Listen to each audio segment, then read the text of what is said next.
Nk'ibisanzwe ni byose online TV ukomeje gutega amatwi, twe tugenda tukugezaho amakuru agiye atandukanye hirya no hino mu ngeri zose zigiye zitandukanye, yaba mu myidagaduro, politike, ibyegeranyo bitandukanye, n'ahandi wabisanga ni hano kuri byose online TV. Wowe icyo usabwa ni ugukora subscribe, niba utarakora subscribe ubundi ukagenda ugezwaho amakuru agiye atandukanye hirya no hino ku isi.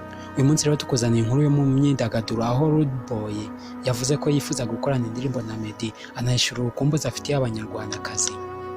Ni Paul Okoye uzwi nka Rudeboy wamenyekanye cyane mu itsinda rya P-Square, yahishuye ko akunda umuziki w'umuhanzi Ngabo Meddy Jobert umaze kwamamara nka Meddy mu muziki nyarwanda, ndetse yifuza ko bakorana n'indirimbo.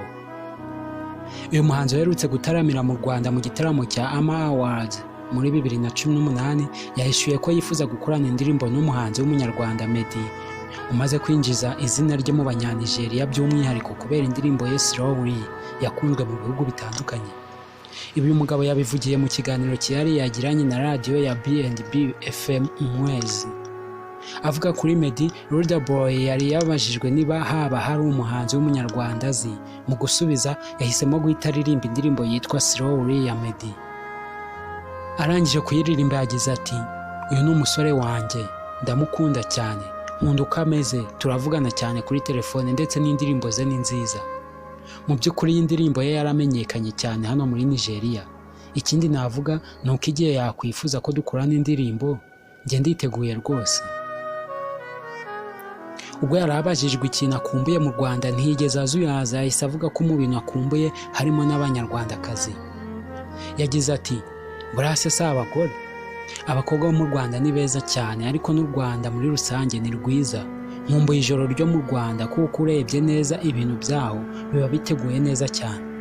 U Rwanda rurakeye, rufite isuku, mufite imihanda myiza, mbega mufite byinshi byiza cyane.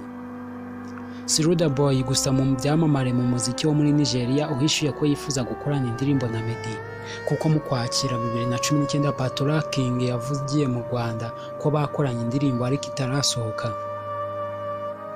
Usibye aba bahanzi, Meddy mu myaka mike ishize byavuzwe ko yagiye muri Tanzania akava yakoranye indirimbo na Diamond Platnumz, gusa izi zose ziracyategerejwe n'abakunzi b'umuziki.